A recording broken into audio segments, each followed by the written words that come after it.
ஆண்டவராகிய இயேசு கிறிஸ்துவின் நாமத்தில் காலை வாழ்த்துக்கள். இன்றைய மன்னா, கொம்பும் விரிக்குழம்புள்ள காளை எருதை பார்க்கிலும் இதுவே கர்த்தருக்கு பிரியமாயிருக்கும்.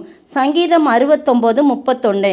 கொம்பும் விரிக்குழம்பு உள்ள காளை எருதை பார்க்கிலும், அதெல்லாம் பலியிடுவதை பார்க்கிலும் இதுவே கர்த்தருக்கு பிரியமாயிருக்கும். எதுவே அப்படின்னு பார்த்து 30ஆம் வசனத்தில், தேவனுடைய நாமத்தை பாட்டினால் துதித்து அவரை ஸ்தோத்திரத்தினால் மகிமைப்படுத்துவேன், அதுதான் அவருக்கு பிரியம். மற்றபடி பெரிய விரிக்குழம்புள்ள கொம்பு உள்ள காளை எருதை நீங்கள் பலி செலுத்துறத பார்க்கலாம், இதுதான் கர்த்தருக்கு பிரியம் அப்படின்னு சொல்கிறத நம்ம பார்க்குறோம்.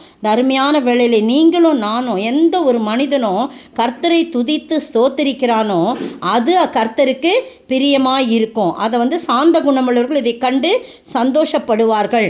அதனால் அப்படின்னு சொல்கிறத பார்க்குறோம். சங்கீதக்காரனாகிய தாவீது இந்த காரியத்தை சொல்கிறத பார்க்குறோம். பாருங்கள், இதே சங்கீதம் 50:23 பாருங்கள். 50:23 வாசிக்கிறேன்.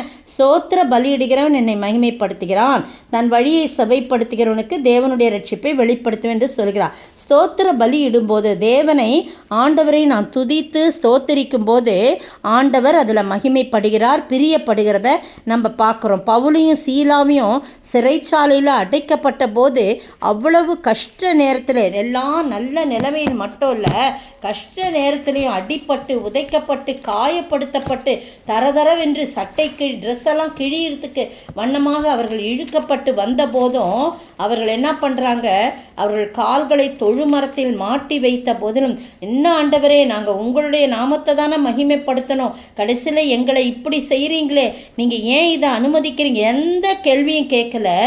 ஆனால் அவங்க உட்காவலறையில் அடைத்து இருளான பகுதியில் அடைத்தப்பட்டு கால்களை தொழுமரத்தில் மாட்டி வைத்த உடனே நடுராத்திரியிலே பவுலும் சீலாம் ஜெபம் பண்ணி தேவனை துதித்து பாடினார்கள். பார்த்தீங்களா, காவலில் வைக்கப்பட்டவர்கள் இதை கேட்டுக்கொண்டாங்க. யாருமே அதற்குள்ள, என்னையா நாங்கள் தூங்க வேண்டாமா, இப்படி நடுராத்திரியில் ஏஞ்சி பாடிக்கிட்டு இருக்கிறீங்களே, பேசாமல் படுங்கய்யா, காயப்பட்டிருக்கீங்க, அடிச்சிருக்கிறாங்க, கம்மனு தூங்காமல் அப்படின்லாம் சொல்லாமல் அவங்க கேட்டுக்கொண்டாங்க. அந்த அளவுக்கு வல்லமையாக துதித்து கொண்டார்கள். இதில் எவ்வளவோ வல்லமை இருக்கிறது அவங்களை உணர்ந்தாங்க. ஏன்னா என்ன இவ்வளோ காயப்பட்டிருக்காங்க, இந்த நேரத்தில் அந்த ஆண்டவரை துதிக்கிறாங்களே நிந்திக்காம அப்படின்னு சொல்லிட்டு அதில் ஒரு அதிசயமான அற்புதமான ஒரு எழுப்புதல் வல்லமை இருந்தது. ஆனால் அவங்க கேட்டுக்கொண்டாங்க. அந்த துதியினால் சிறைச்சாலை அஸ்திபாரங்கள் அசைந்தது, பூமி அதிர்ந்தது, கதவுகள்லாம் திறவுண்டது. எல்லாருடைய கட்டுகளும் எல்லாம் பார்க்குறாங்க, நம்ம கட்டி வச்சுருந்தாங்களே, நம்ம கட்டெல்லாம் கூட அவிழ்ந்துருச்சே, இவங்க துதிக்கிற நேரத்தில் நம்ம கட்டெல்லாம் அவிழ்ந்துருச்சேன்னு சொல்லிட்டு அவங்களுக்கு ரொம்ப ஆச்சரியமாக இருக்கிறது. சிறைச்சாலை காவலாளி நித்திரை தெளிந்து எழுந்திருக்கிறான், ஒரே சத்தமாக இருக்குது. என்னான்னு பார்க்குறோம், கதவுகள்லாம் திறந்திருக்கு, கட்டுண்டவர்கள்லாம் ஓடி போனார்கள் என்று இருட்டில் தெரியல. அதனால் பட்டயத்தை உருவி தன்னை கொலை செய்து கொள்ள பார்த்தான். பார்த்தீங்களா, ஆனால் அவங்க சொல்கிறாங்க, உனக்கு ஒன்றும் கேடு ஒன்றும் செய்யாத, நாங்கள்லாம் இங்கே தான் இருக்கிறோன்னு சொன்ன உடனே அந்த குரலை கேட்டு அவன் என்ன பண்ணுறான், விளக்க கொளுத்திக்கிட்டு வரான். தீபங்களை கொண்டு வர சொல்லி உள்ளே ஓடி நடுநடுங்கி பவுலுக்கும் சீலாவுக்கும் முன்பாக விழுந்துடுறான். ஏன்னா இவ்வளோ பேரும் இருக்கிறாங்களே, இவங்க தான் ஆண்டவருடைய பிள்ளைகள், ஓடாமல் இருக்காங்க, மற்றவங்களும் ஓடாமல் இருக்கிறாங்களே அப்படின்னு சொல்லிட்டு அவர்களை வெளியே அழைத்து வந்த ஆண்டவன்மாரே ரட்சிக்கப்படுவதற்கு நான் என்ன செய்ய வேண்டும் அப்படின்னு சொல்லி கேட்குறாங்க. அப்போ தான் அவன் சொல்கிறான், கர்த்தராகிய இயேசு கிறிஸ்துவை விசுவாசி, அப்பொழுது நீயும் உன் வீட்டாரும் ரட்சிக்கப்படும். இதில் தான் ஆண்டவர் ரொம்ப பிரிய வைக்கிறார். துதியினால தான் எரிகோ கோட்டை இடிந்து விழுந்தது.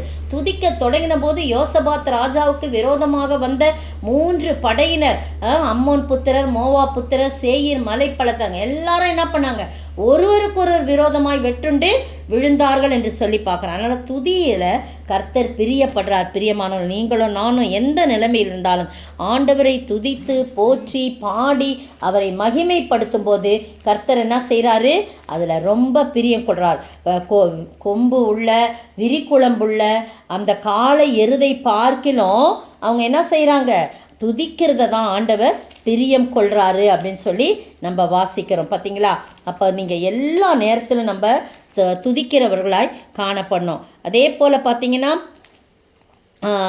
தானியேல் 10 பார்த்தீங்கன்னா தானியேலை வந்து தானியேல் வந்து ராஜாவை வணங்கணும், அப்படி வணங்கலைன்னா சிங்கக்கெபியில் போடப்படணும். அவன் மேலே பொறாமை கொண்டு ராஜாவை மயக்கி, ராஜா உங்களை எல்லாரும் வணங்கட்டுமே ஒரு 30 நாள் சொன்னால் ராஜாவை மயங்கிட்டாரு. அவர் இந்த மாதிரி வலையில் இவனை சிக்க வைப்பாங்கன்னு அவருக்கு தெரியல. ஆனால் பத்திரத்தில் கையெழுத்தாயிடுச்சு, எல்லாமே முடிஞ்சிருச்சு. ஆனால் தானியேலோ வென்றால் அந்த பத்திரத்துக்கு கையெழுத்து வைக்கப்பட்டது என்று அறிந்த போதிலும் தன் வீட்டுக்குள்ளா போய் தன் மேலறையிலே எருசலேமுக்கு நேராக பலகணிகள் திறந்திருக்க அங்கே தான் முன்பு செய்து வந்தபடி தினம் 3 வேளையும் தன் தேவனுக்கு முன்பாக முழங்காட்பட்டு ஜெபம் பண்ணி ஸ்தோத்திரம் செலுத்தினான். அதனால தான் சிங்கக்கெபியில சிங்கத்தின் வாய்களை கர்த்தர் கட்டி போட்டார். அந்த புறஜாதி ராஜா கர்த்தரே மெய்யான தேவன் என்பதை அறிக்கை செய்ய தானியேலின் தேவனே தேவன் என்று சொல்லி யார் அவர்கள் மேல் பழி சுமத்தார்கள் அவங்கள சிங்கக்கெபியில போட்டாங்க. அப்போ சிங்கத்தின் வாயை ஆண்டவர் திறந்து விடுறாரு. அது அவர்களுடைய எலும்புகளையெல்லாம் நொறுக்கி போட்டது. நீங்களும் நானும் பிரியமானுள்ளே கர்த்தரை துதிக்கிறத அவர் பிரியமாய் எண்ணுகிறார். எனவே அவரை துதிப்போமா? ஒவ்வொரு நாளும் ஆண்டவரை துதித்து மகிழ ஆண்டவர் தாமே கிருபை செய்வாராக. ஆமீன். கர்த்தரையே துதிப்பேன், காலமெல்லாம் துதிப்பேன், வல்லவர் நல்லவர் சர்வ வல்லவர் என்றே பாடுவேன், வல்லவர் நல்லவர் சர்வ வல்லவர் என்றே பாடுவேன். கர்த்தரையே துதிப்பேன், காலமெல்லாம் துதிப்பேன்.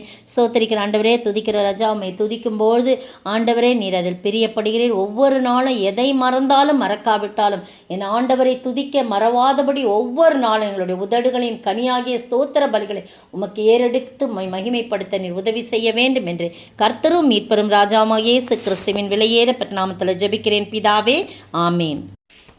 நேற்றைய பதில், உம்முடைய வசனமே சத்தியம், உம்முடைய சத்தியத்தினாலே அவர்களை பரிசுத்தமாக்கும். யோவான் 17:17. இன்றைய கேள்வி, சீமோன் பேதுரு யாரை காதர வெட்டினான்? அவன் பெயர் என்ன? சீமோன் பேதுரு யாரை காதர வெட்டினான்? அவன் பெயர் என்ன?